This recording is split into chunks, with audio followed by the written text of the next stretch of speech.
Hey, what's up, guys? So, yesterday I saw a Japanese action comedy called Baby Assassins. Now, this movie is literally about two teenage girls. Like, they're literally assassins that kill people for a living. That's their job. Now, unlike a lot of other assassin movies like John Wick or Kill Bill, those movies are like a lot more dark and gritty, and they focus on the main character of trying to get revenge on someone. Whereas in this movie, Baby Assassins, this movie is supposed to be like a lighthearted comedy. Like, for example, you have these two girls, like, yeah, their main job is to kill people, but they also have to blend in with society.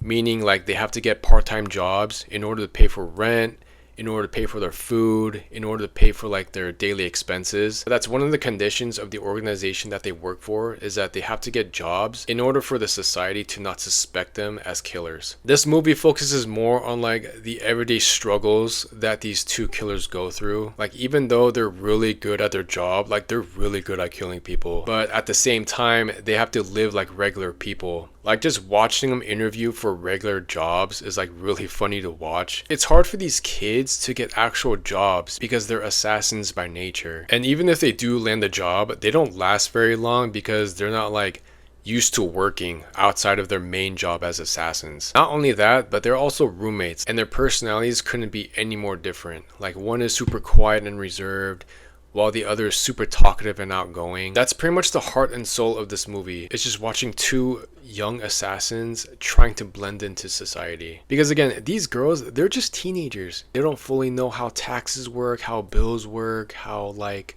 living expenses work. So they have to like navigate doing those things while trying to live a life as a hired assassin. There is also a main villain in the story. It's pretty much a Yakuza gang that's just like going around and just hurting people. I didn't really care too much about that storyline. I cared a lot more about watching these two girls like just trying to fit into society. That was where I had the most fun. Of course, the action was really good, especially the ending scene where they just go up against a lot of Yakuza members. It was done in a very John Wick kind of way. There's a big gunfight scene. There's a really awesome like choreographed fight scene. So the action is there in this movie. I recommend Baby Assassins, especially if you love movies about assassins and you want a good blend of great action and comedy. And if you have YouTube, it's actually free on YouTube, like the entire film, because this movie came out back in 2021.